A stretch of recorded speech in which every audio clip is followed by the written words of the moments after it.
आप लोगों का हमारे YouTube channel Math Solution by Abhishek में स्वागत है। तो आज की इस वीडियो में हम कक्षा 6 के अभ्यास 5C के सवालों को हल करेंगे। तो यहाँ देखिए पहला क्वेश्चन दिया है, निम्नलिखित को घातांकी रूप में लिखिए। घातांकी रूप किसे कहते हैं? जैसे अगर हम किसी के पावर, मान लीजिए 2 है, 2 के पावर हम 3 लिख दिए तो इसे क्या कहते हैं? घातांकी रूप। यानी कई बार अगर कोई चीज़ अगर घात के रूप में यानी अगर 2 गुणे 2 गुणे 2 ऐसे मान लीजिए 3 बार लिखा है तो 2 लिख देंगे, और 2 कितनी बार लिखा है? 1 2 3 बार, तो इसकी पावर क्या लिख देंगे? 3। तो इसे कहते हैं घातांकी रूप।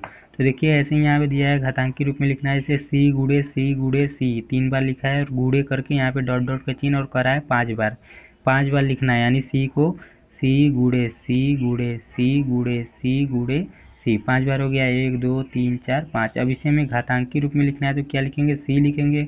अब सी कितनी बार लिखा है? 5 बार, तो सी की पावर 5 हो जाएगा, यही इसका आंसर हो जाएगा। हम घातांकी रूप में इसको लिख दें यहाँ पे। अब ऐसे ही देखिए दिया है 5 गुणे ए गुणे बी गुणे बी, ये दिया है तो हम क्या लिखेंगे? 5 को 5 ही लिख देंगे।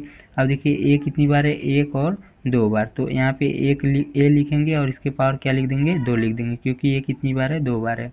अब ऐसे ही यहाँ पे बी लिखेंगे, बी देखिए कितनी बार है? 1 2 3 बार, तो इसके पावर क्या लिख देंगे? 3 लिख देंगे। इसे ये इसका आंसर हो जाएगा 5a स्क्वायर और b के घाते 3। तो 5a स्क्वायर और b के घाते 3 इसका आंसर हो जाएगा। अब देखिए आगे देखेंगे तो आगे देखिए दिया है 7 गुणे 7 यानी 7 गुणे 7 दिया है। तो 7 देखिए कितनी बार है? 1 2 3, यानी इसे हम घातांकी रूप में कैसे लिखेंगे? 7 के पावर 3, ये इसका आंसर हो जाएगा। यानी 7 कितनी बार है? 3 बार, यानी 7 का गुणा कितनी बार करना है? 3 बार। अगर इसको हम तोड़ेंगे तब पर भी ये ऐसे ही लिखा जाएगा। अब देखिए आगे दिया है टी, यहाँ पे टी गुणे वाई दिया है, तो इसको कैसे लिखेंगे? टी देखिए कितनी बार है? 2 बार, तो टी के पावर क्या लिख देंगे? 2, और वाई कितनी बार है? 2 बार, तो वाई की पावर 2 लिख देंगे, ये इसका आंसर हो जाएगा। या इसे हम क्या पढ़ेंगे? वाई की घात 2 टी की घात 2। तो ये देखिए यहाँ पे गुणा का चिन्ह नहीं लगेगा, क्योंकि इसके बीच में गुणा का चिन्ह छिपा रहता है, इसको ऐसे ही लिखा जाता है। अब देखिए दिया है निम्नांकित को गुणा के रूप में लिखिए। इसे घातांकी रूप में लिखना था और इसे गुणा के रूप में लिखना है, यानी ऐसे लिखना है, इस तरह के, ऐसे गुणा को यानी गुणा का चिन्ह लगा के लिखना है। तो देखिए देखते हैं इसको।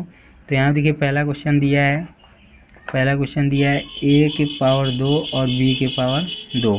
तो इसको देखिए कैसे लिखेंगे? देखिए a लिखेंगे पहले, और a कितनी बार है? 2 बार, तो a गुणे a, यानी 2 बार क्या कर देंगे? इसका गुणा कर देंगे, a गुणे a को 2 बार लिख देंगे।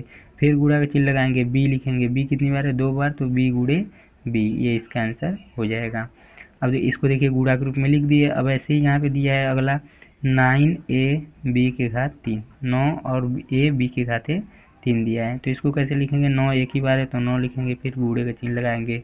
ए कितनी बार है? 1 बार है, तो ए को एक ही बार लिखेंगे, गुणे का चिन्ह लगाएंगे। बी कितनी बार है? बी 3 बार है, तो बी गुणे बी को 3 बार लिखेंगे, ये इसका आंसर हो जाएगा। यहाँ पे लिख दिए। अब देखिए दिया है आगे 10 और यहाँ पे x के घाते 3 और y के घाते 3 और z के घाते 3 दिया है, तो इसको लिखेंगे तो 10 देखिए एक ही बार है तो 10 लिखेंगे, फिर गुणे का चिन्ह लगाएंगे। x कितनी बार है? x देखिए 3 बार है, तो x गुणे x 3 बार लिख दिए। अब देखिए y कितनी बार है? 3 बार, तो y गुणे y 3 बार, इसको भी लिख दिए। z कितनी बार है? 3 बार, तो z यहाँ पे z गुणे z, इसका आंसर हो गया। अब देखिए इसको हम लिख दिए। अब आगे देखिए दिया है यहाँ पर निम्नलिखित को घातांकी रूप में लिखिए। इसको भी क्या लिखना है? घातांकी रूप में लिखना है। अब देखिए a गुणे a दिया है, और यहाँ पे डॉट डॉट का चिन्ह लिया है, और यहाँ पे लिखा है n बार। अब देखिए इसको कैसे करेंगे? तो देखिए यहाँ पे संख्या यहाँ पे दिया था, देखिए यहाँ पे दिया था c गुणे c और इसके पावर कितना था? 5, यानी c को कितनी बार लिखना था? 5, तो c के ऊपर क्या लगा देते थे? 5। ऐसे ही यहाँ पे दिया है देखिए n बार दिया है, यानी बताया नहीं है कितनी बार n बार, तो n बार दिया है तो क्या लिखेंगे? a के पावर क्या लिख देंगे? n, ये इसका आंसर हो जाएगा। अब देखिए आगे देखते हैं। आगे देखिए दिया है b गुणे b और गुणे n बार दिया है, यानी पता नहीं है तो क्या लिख देंगे? b के पावर n लिख देंगे, ये इसका आंसर हो जाएगा। अब देखिए आगे दिया है 3 गुणे 4 गुणे a, इसको क्या लिखना है? घातांकी रूप में। तो यहाँ पे लिखेंगे 3 कितनी बार है? 3 देखिए 2 बार है, तो यहाँ पे लिखेंगे 3 के पावर 2, अब देखिए 4 कितनी बार है, तो 4 के पावर 2 बार है, तो 4 के पावर 2। ये कितनी बार है, 2 बार है, तो 1 के पावर 2 लिख देंगे। अब देखिए इसको ऐसे लिख देंगे और यहाँ पे हम गुणा का चिन्ह लगा देंगे, ये इसका आंसर हो जाएगा। इसके बीच में गुणा का चिन्ह लगा देंगे क्योंकि संख्या है, इसलिए यहाँ पे गुणा का चिन्ह लगा देंगे।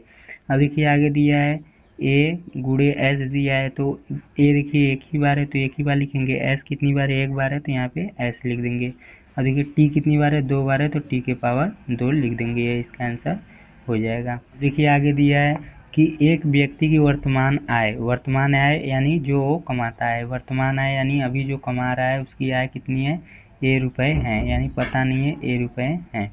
अब देखिए उसकी आय प्रति वर्ष बी गुनी हो जाती है, यानी बी गुनी जैसे हम कह दें कि आपकी आय 4 रुपये, मान लीजिए कह दें कि आपकी आय 400 रुपये है और वो यानी हर प्रति वर्ष वो 2 गुनी बढ़ जाती है, तो इसमें क्या करेंगे 2 गुनी यानी 2 गुणा कर देंगे।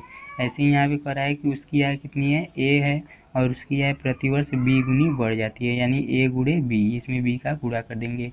तो 3 वर्ष बाद उसकी आय कितनी होगी, 3 वर्ष बाद करा है तो 3 वर्ष बाद कैसे निकालेंगे, तो देखिए 3 वर्ष बाद करा है तो यहाँ पे लिखेंगे ए, फिर बी गुनी हो जा रही है तो बी गुनी, अब 3 वर्ष बाद करा है तो एक वर्ष में देखिए एक वर्ष में कितना गुना बढ़ रहा है, एक गुना, यानी बी गुना, तो बी गुना। अब देखिए 3 वर्ष में कितना बढ़ जाएगा, 3 वर्ष में बी के घात 3, यानी बी 3 बार बढ़ जाएगा, बी गुणे बी यानी 3 बार बढ़ जाएगा, 1 साल का, 2 साल का और ये 3 साल का। तो इसे हम क्या लिख सकते हैं, ए तो यही रहेगा, फिर बी लिखेंगे और बी कितनी बार यानी 3 साल बाद, तो इसके घात क्या लिख देंगे 3, ये इसका आंसर हो जाएगा। ए बी और बी के घात 3 हो जाएगा, ये इसका आंसर होगा। तो हमारा अभ्यास देखिए, अभ्यास 5 ही समाप्त हुआ, ये हमारा 5 ही अभ्यास समाप्त हुआ। तो चलिए आज के लिए बस इतना ही, हम मिलते हैं अपने नेक्स्ट वीडियो में।